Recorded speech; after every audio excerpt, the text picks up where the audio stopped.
प्राकृत अनुरागी सभी महानुभावों को मेरा डॉक्टर पुलक गोयल का यथा योग्य अभिवादन, सादर जय जिनेन्द्र। आज हम प्राकृत रचना सौरभ पुस्तक में से पाठ क्रमांक 49 विधि कृदंत भाववाच्य इस पाठ का अध्ययन करेंगे। यह पाठ बहुत सरल है। इस पाठ से हम सीखेंगे कि विधि कृदंत का प्रयोग भाववाच्य में किस प्रकार से होता है, कौन कौन से प्रत्यय जोड़ने से विधि कृदंत का शब्द बन जाता है, उसको वाक्यों में प्रयोग करने पर उसकी विभक्ति किस प्रकार से प्रयोग में आती है, ये सब हम आज के पाठ में सीखेंगे। आज का पाठ बड़ा जरूर है लेकिन सरल है, आपको बहुत जल्दी समझ में आ जाएगा। आप अभी प्राकृत प्रशिक्षण के तृतीय चरण में हैं। यह तृतीय चरण बहुत महत्वपूर्ण है। इसमें जिन कृदंतों की चर्चा आप सीख रहे हैं, जिन कृदंतों को भूतकालिक कृदंत और भाववाच्य और अब विधि कृदंत, ये सब प्राकृत के साहित्य को जब आप पढ़ेंगे तो इसमें आपको मिलेगा। चलिए प्रारंभ करते हैं। पाठ क्रमांक 49 विधि कृदंत भाववाच्य। विधि कृदंत भाववाच्य में प्रयोग। प्राकृत में हंसा जाना चाहिए, जागा जाना चाहिए आदि भावों को प्रकट करने के लिए विधि कृदंत का प्रयोग किया जाता है। जिस भी क्रिया में चाहिए यह अर्थ आता है, चाहिए अर्थ के लिए विधि कृदंत का प्रयोग होता है। खाना चाहिए, सोना चाहिए, हंसना चाहिए, दौड़ना चाहिए, भागना चाहिए इत्यादि, इन सब में विधि कृदंत का प्रयोग होता है। क्रिया में निम्नलिखित प्रत्यय लगाकर विधि कृदंत बनाए जाते हैं। प्रत्यय बताए जाएंगे, 5 प्रत्यय हैं। उन प्रत्ययों को जोड़ देने से वो विधि कृदंत का शब्द बन जाता है। विधि कृदंत का भाववाच्य में प्रयोग करने के लिए कर्ता में तृतीया, एक वचन अथवा बहुवचन, तथा कृदंत में सदैव नपुंसक लिंग एक वचन ही रहेगा। ये आपको याद रखना है। भाववाच्य में हमेशा नपुंसक लिंग का एक वचन, या फिर अगर वो क्रिया है तो अन्य पुरुष का एक वचन, ये हमेशा रहेगा भाववाच्य में। तो भाववाच्य की दृष्टि से यहां पर बहुत सरल हो जाएगा वाक्य बनाना। विधि कृदंत का यह प्रयोग, यह रूप कमल नपुंसक लिंग शब्द की तरह चलेगा। तो इसमें भी आपको कोई दिक्कत नहीं, जैसे कमल का कमलम हो जाता है, वैसे विधि कृदंत में जो बनेगा उसमें मात्र एक बिंदी लग जाएगी और आपका रूप बन जाएगा। विधि कृदंत कर्तृवाच्य में प्रयुक्त नहीं होता है, यह भी आपको ध्यान रखना होगा। विधि कृदंत सिर्फ भाववाच्य में या कर्मवाच्य में प्रयुक्त होता है। कर्तृवाच्य में विधि कृदंत का प्रयोग नहीं होता है। क्यों नहीं होता है, इसका जब हम वाक्य देखेंगे तो हमें समझ में आ जाएगा कि यह वाक्य तो तृतीया विभक्ति एक वचन या बहुवचन में ही बन सकता है, प्रथमा विभक्ति के साथ नहीं बन सकता। जैसे हंसा जाना चाहिए, राजा हंसा जाना चाहिए, ऐसा तो वाक्य नहीं बनेगा। राजा को हंसा जाना चाहिए, यह वाक्य भी नहीं बनेगा। वाक्य बनेगा राजा के द्वारा हंसा जाना चाहिए, मेरे द्वारा हंसा जाना चाहिए, तुम्हारे द्वारा हंसा जाना चाहिए। तो हंसा जाना चाहिए, चाहिए अर्थ के लिए हमेशा तृतीया विभक्ति की आवश्यकता रहेगी। तो इस दृष्टि से भाववाच्य अथवा कर्मवाच्य में ही ये प्रयोग विधि कृदंत का हो सकता है। इस पाठ में हम भाववाच्य का प्रयोग देख रहे हैं, आगे कर्मवाच्य में कैसे प्रयोग होना है वो भी आपको सिखाया जाएगा। यहां पर उदाहरण के लिए संज्ञाएं दी गई हैं। अकारांत पुल्लिंग में नरिंद, अकारांत नपुंसक लिंग में कमल और आकारांत स्त्रीलिंग में ससा, इनका वाक्यों में प्रयोग होगा। सर्वनाम में पुरुषवाचक सर्वनाम उत्तम पुरुष एक वचन, अम्ह का अहम हम अम्मी। पुरुषवाचक सर्वनाम मध्यम पुरुष एक वचन में तुम्ह का तुमम तुम तुह। और पुरुषवाचक सर्वनाम अन्य पुरुष एक वचन में पुल्लिंग में त का सो और स्त्रीलिंग में ता का सा। ये हमारे पास ये उदाहरण है जिनका प्रयोग हम अभी वाक्यों में करने वाले हैं। क्रियाएं यहां पर प्रयोग में ली गई हैं। हंस यानी हंसना, जग जागना और वियस खिलना। अब हम विधि कृदंत का प्रत्यय लगाएंगे। कौन कौन से प्रत्यय हमें जोड़ने हैं और फिर उसमें अंत्य स्वर परिवर्तन वगैरह कैसे होंगे, कैसा उनका रूप सामने आएगा, वो आपको सीखना है। थोड़े से में आपको समझ में आ जाएगा। विधि कृदंत के प्रत्यय हस, जग और वियस, इन तीनों क्रियाओं के अलग अलग बताए जाएंगे। यहां पर 5 प्रत्यय आपके सामने हैं। 4 प्रत्यय तो एकदम एक समान है। अव्व, यव्व, तव्व, दव्व और णीय, ये 5 प्रत्यय हैं। अव्व, यव्व, तव्व, दव्व और णीय। यहां पर आधा वा पूरा वा, अव्व, यव्व, अ य त द, ये जैसे भूतकालिक कृदंत में थे यहां भी हैं अ य त द, और इसमें विधि कृदंत में आधा वा पूरा वा, ये अव्व, यव्व, तव्व और दव्व, ये बन गए। और एक और विधि कृदंत होता है णीय। ये 5 विधि कृदंत के प्रत्यय हैं। इनको जोड़ना है। जोड़ते टाइम हमें क्या करना पड़ेगा?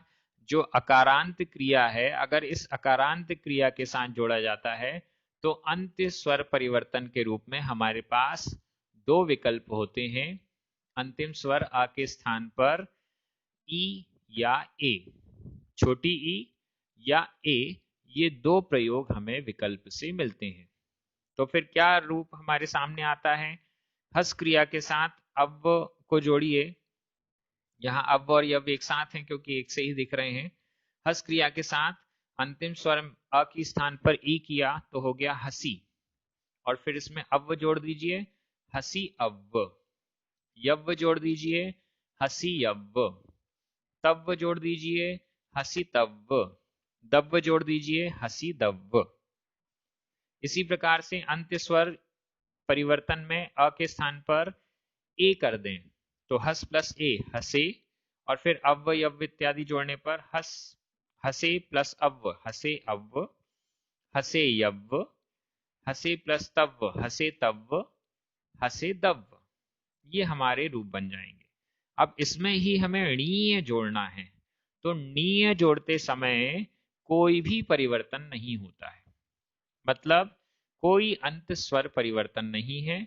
हस के साथ डायरेक्ट णीय प्रत्यय जोड़ने पर हसणीय, ये रूप हमारे सामने आ जाएगा। णीय प्रत्यय के साथ यह भी विशेषता है कि णीय प्रत्यय अकारांत क्रियाओं में ही लगता है। आकारांत आदि क्रियाओं में णीय प्रत्यय नहीं लगता है। तो इस दृष्टि से यहां पर रूप बन गया हसणीय। दूसरी क्रियाओं में भी उदाहरण देख लेते हैं। जग, जग क्रिया में अंत स्वर परिवर्तन ई किया, जग्गी, और उसके बाद अव्व यव्व इत्यादि जोड़ दीजिए, जग्गी अव्व, जग्गी यव्व, जग्गी तव्व, जग्गी दव्व, और णीय प्रत्यय जोड़ने पर अभी इसमें अंत स्वर परिवर्तन ए और करें तो जग्गे, जग्गे अव्व, जग्गे यव्व, जग्गे तव्व, जग्गे दव्व। णीय प्रत्यय को भी जोड़ दीजिए तो जग्गणीय, जग्गणीय, ये हमारा रूप बन जाएगा। वियस क्रिया के साथ देख लीजिए। अंत्य स्वर परिवर्तन अ के स्थान पर ई, वियसी, वियसी अव्व, वियसी यव्व, वियसी तव्व, वियसी दव्व, और णीय जोड़ने ए कर दीजिए, वियसे, वियस प्लस ए वियसे, वियसे अव्व, वियसे यव्व, वियसे तव्व, वियसे दव्व। णीय प्रत्यय जोड़ दें, वियस प्लस णीय, वियसणीय, ये इसके सारे विकल्प बन गए। अब इसका हमें वाक्य में प्रयोग करना है। यहां पर 2 प्रकार से वाक्य में प्रयोग होगा। पहला तृतीया विभक्ति के एक वचन के साथ, और दूसरा तृतीया विभक्ति के बहुवचन के साथ। हमें ध्यान रखना है जब हम वाक्य में प्रयोग करेंगे तो ये हसी अव्व इत्यादि में नपुंसक लिंग एक वचन का शब्द रूप हमें बनाना है। तो कमल शब्द का नपुंसक लिंग प्रथमा विभक्ति एक वचन में क्या बनता है? कमलम। तो यहां भी बन जाएगा हसी अव्वम, हसी अव्वम, हसी अव्वम, हसितव्वम, हसिदव्वम, हसे अव्वम, हसे यव्वम, हसितव्वम, हसिदव्वम और हसणीयम। ये हमारे 9 विकल्प बन जाएंगे। ये एकदम सरल है और अब आपके सारे वाक्य इतनी आसानी से बनेंगे, आपको बिल्कुल पता ही नहीं चलेगा और आप विधि कृदंत को समझ चुके होंगे। पहला वाक्य है तृतीया एक वचन संज्ञा नपुंसक लिंग एक वचन। पुल्लिंग में यहां बना रहे हैं राजा के द्वारा हंसा जाना चाहिए। राजा के द्वारा नरिंद शब्द है और इसका तृतीय एक वचन में रूप बनता है नरिंदेण नरिंदेणम। ये आप अभी लगातार कई पाठों में पढ़ते आ रहे हैं। नरिंदेण नरिंदेणम, हंसा जाना चाहिए। हस क्रिया से विधि कृदंत हमें बनाना है तो अंत्य स्वर परिवर्तन अ के स्थान पर ई या ए, ये दोनों होते हैं। तो ई किया तो हमने हसी और इसमें अव्व यव्व दव्व तव्व इत्यादि मिला दिए और कमल शब्द के समान नपुंसक लिंग में प्रथमा एक वचन का रूप हमें उसको बनाना है। तो बन गया हसी अव्वम, हसी यव्वम, हसितव्वम, हसिदव्वम।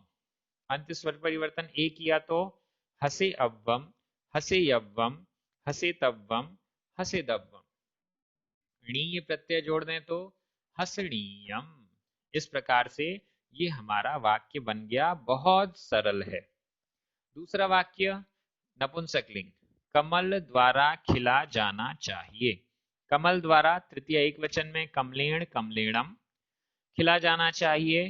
वियस क्रिया से विधि कृदंत के रूप हम बना रहे हैं वियसी अव्वम, वियसी अव्वम, वियसी तव्वम, वियसी दव्वम, वियसे अव्वम, वियसे अव्वम, वियसे तव्वम, वियसे दव्वम और णीय प्रत्यय जोड़ने पर वियसणीयम। ये हमारे रूप बन जाएंगे। बहिन द्वारा जागा जाना चाहिए। बहिन द्वारा, बहिन के लिए प्राकृत में है ससा, इसका तृतीया का एक वचन बन रहा है ससाए, ससाई, ससाअ और इसमें जागा जाना चाहिए जग क्रिया के साथ विधि कृदंत बनाइए। जग्गी अव्वम, जग्गी अव्वम, जग्गी तव्वम, जग्गी दव्वम, जग्गे अव्वम, जग्गे यव्वम, जग्गे तव्वम, जग्गे दव्वम और णीय प्रत्यय जोड़ने पर जग्गणीयम। बहुत सरल है। ऐसे ही सारे वाक्य आपके बन जाएंगे। अब देखिए सर्वनाम में कितना सरल है। सर्वनाम के वाक्य बन रहे हैं मेरे द्वारा हंसा जाना चाहिए। मेरे द्वारा, मेरे द्वारा के लिए मई, मये, मे, ममये, हंसा जाना चाहिए। वही 9 प्रत्यय लगा दीजिए। हसी अव्वम, हसी अव्वम, हसी तव्वम, हसी दव्वम, हसे अव्वम, हसे अव्वम, हसे तव्वम, हसे दव्वम और हसणीयम। एकदम सरल। अब मेरे द्वारा की जगह हमने तुम्हारे द्वारा कर दिया। तुम्हारे द्वारा हंसा जाना चाहिए। तुम्हारे द्वारा के लिए तई, तये, तुम्हें, तुमये, तई, तये, तुम्हें, तुमये और फिर वही हसी अव्वम, हसी तव्वम, हसी अव्वम, हसी दव्वम, हसे अव्वम, हसे अव्वम, हसे तव्वम, हसे दव्वम और हसणीयम। एकदम सरल है।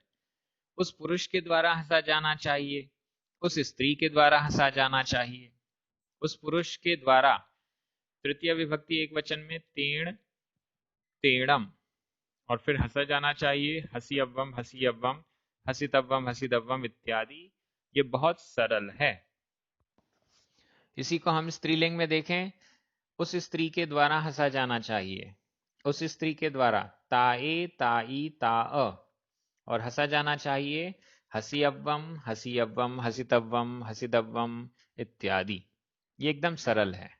मतलब जो भी वाक्य हमें बनाना है उसके अंत में जो विधि कृदंत जुड़ रहा है भाववाच्य में, वो हमेशा नपुंसक लिंग एक वचन में ही रहेगा। उसमें कोई चेंजेस नहीं आएंगे। इसको ही हम बहुवचन में देख लेते हैं। बहुवचन में तो कोई परिवर्तन नहीं होता, वहां भी कोई परिवर्तन नहीं है।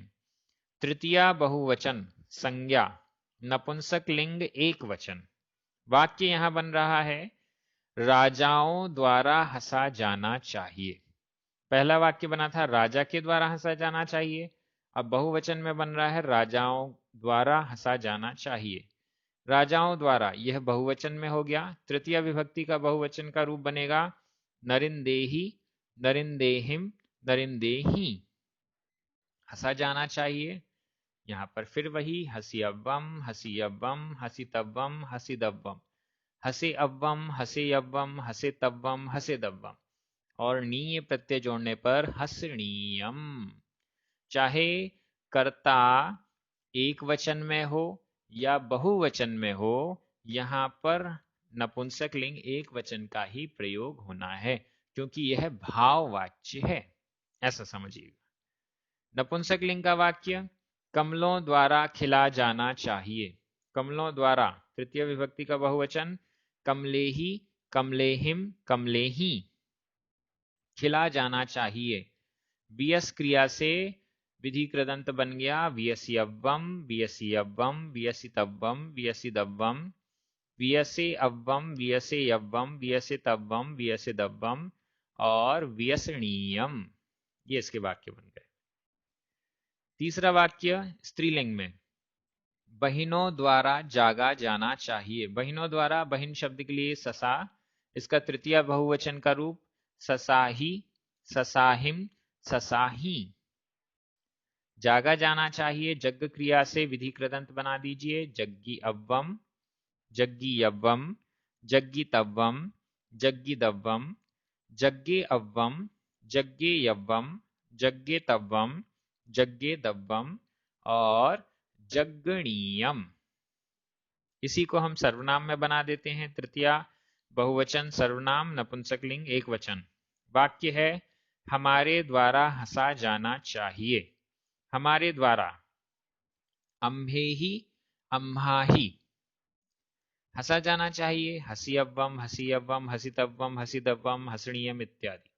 बहुत सरल है। अगला वाक्य मध्यम पुरुष का तुम्हारे द्वारा हंसा जाना चाहिए। तुम्हारे द्वारा के लिए तुभ्येहिम, तुम्हेहिम, तुझ्झेहिम। हंसा जाना चाहिए हसी अव्वम, हसीदव्वम, हसी अव्वम, हसितव्वम, हसणीयम इत्यादि। उन पुरुषों के द्वारा हंसा जाना चाहिए। उन पुरुषों के द्वारा तेहिम, तेही, तेही। हंसा जाना चाहिए हसी अव्वम, हसी अव्वम, हसितव्वम इत्यादि। उन स्त्रियों के द्वारा हंसा जाना चाहिए। उन स्त्रियों के द्वारा ताहिम, ताही, ताही। हंसा जाना चाहिए हसी अव्वम, हसी अव्वम, हसितव्वम, हसिदव्वम, हसणीयम इत्यादि। इस प्रकार से हमारे सारे वाक्य हो गए। अब यहां पर जो टिप्पणियां दी गई हैं उस पर थोड़ा सा ध्यान दीजिए। पहली टिप्पणी पाठ 45 का पाद टिप्पण 1 क देखें। इस टिप्पणी में आपको, जब आप 45 नंबर पाठ देखेंगे तो इस टिप्पणी में आपको तृतीय विभक्ति का एक वचन का रूप क्या बनता है वो सब आपको दिखेगा। दूसरी टिप्पणी पाठ 45 का पाद टिप्पण 1 का ख देखें। इस टिप्पणी में आपको तृतीय विभक्ति के बहुवचन में कैसे रूप बनते हैं वो आपको दिखेंगे। तीसरी टिप्पणी उपर्युक्त क्रियाएं, उपर्युक्त सभी क्रियाएं अकर्मक हैं तथा वाक्य भाववाच्य में हैं। यहां पर अकर्मक क्रियाएं हैं, आगे सकर्मक भी आएंगी। अभी भाववाच्य चल रहा है, इसके बाद कर्मवाच्य भी आएगा। ये अपन को याद रखना है कि अकर्मक क्रियाओं से ही भाववाच्य बनते हैं। अगर यहाँ पर अकर्मक की जगह सकर्मक क्रिया लगा देंगे तो यह वाक्य भाववाच्य का नहीं रहेगा, यह कर्मवाच्य हो जाएगा। ऐसा समझ सकते हैं। चौथी टिप्पणी बहुत इंपॉर्टेंट है, ध्यान दीजिएगा। अव्व, यव्व, तव्व और दव्व ये चार प्रत्यय लगने के पश्चात अकारांत क्रियाओं के, अकारांत क्रियाओं के, ऐसी क्रियाएं जिनके अंत में छोटा आ आता है वो है अकारांत। अकारांत क्रियाओं के अंत्य अ का ई और ए हो जाता है। ये दो विकल्प हो जाते हैं, या तो ई हो जाएगा या ए हो जाएगा। आकारांत आदि क्रियाओं में ऐसी क्रियाएं जिनके अंत में बड़ा आ आता है या ई आता है, उ आता है इत्यादि, तो ऐसी क्रियाओं में भी यही प्रत्यय जोड़े जाते हैं। प्रत्यय तो यही जोड़ेंगे, लेकिन इसमें अंत्य स्वर परिवर्तन कुछ भी नहीं होता है। तो क्या बनेगा, जैसे ठा क्रिया का ठा यव्व, ठा दव्व, ठा तव्व, हो क्रिया का हो यव्व, हो दव्व, ने यव्व, ने दव्व इत्यादि। इस प्रकार से इसके बनेंगे। पांचवी टिप्पणी, अर्धमागधी में विधि कृदंत के लिए णिज्ज प्रत्यय भी, क्या प्रत्यय है, णिज्ज, आधा जा पूरा जा, णिज्ज प्रत्यय भी अकारांत क्रियाओं में जोड़ा जाता है। अकारांत क्रियाओं में, जैसे हसणिज्ज, जगणिज्ज आदि।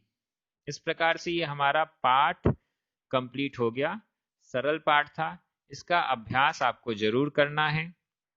यहाँ पर पाठ नंबर, इसके बाद अगला जो पाठ है पाठ नंबर 50, वो इसका अभ्यास पाठ है। इसमें कुछ वाक्य दिए गए हैं जो कि विधि कृदंत के हैं, उनको आप सॉल्व करेंगे तो आप बहुत अच्छे से इस पाठ का रिवीजन कर पाएंगे। प्राकृत अभ्यास सौरभ पुस्तक में अभ्यास क्रमांक 25 को भी सॉल्व करना है। इसमें भी विधि कृदंत के लिए बहुत सारे वाक्य और अन्य अन्य होमवर्क अभ्यास वाक्य आदि हैं, अभ्यास के अन्य अन्य विकल्प हैं जिसको आप सॉल्व करें। इसके बाद अभ्यास क्रमांक 26 भी है प्राकृत अभ्यास सौरभ पुस्तक में, उसको भी आप अच्छे से सॉल्व करें। वहां पर प्राकृत रचना सौरभ के पाठ नंबर 42 से लेकर 49 तक के जो पाठ हैं उसको एक बार आप रिवाइज कीजिए और इसके बाद फिर इस अभ्यास नंबर 26 को आप सॉल्व कीजिए। इसमें जो वाक्य हैं कर्तृवाच्य से भाववाच्य में परिवर्तन इत्यादि भी आपको करने को मिलेगा। इस दृष्टि से आज का यह पाठ पूर्ण होता है। आप सभी बहुत मेहनत और लगन के साथ अभ्यास करते हुए प्राकृत भाषा को सीख रहे हैं। निश्चित रूप से आप प्राकृत के ग्रंथों को पढ़ने में, समझने में समर्थ हो जाएंगे, ऐसा मैं मानता हूं। आप सभी को बहुत बहुत धन्यवाद। सभी को जय जिनेंद्र।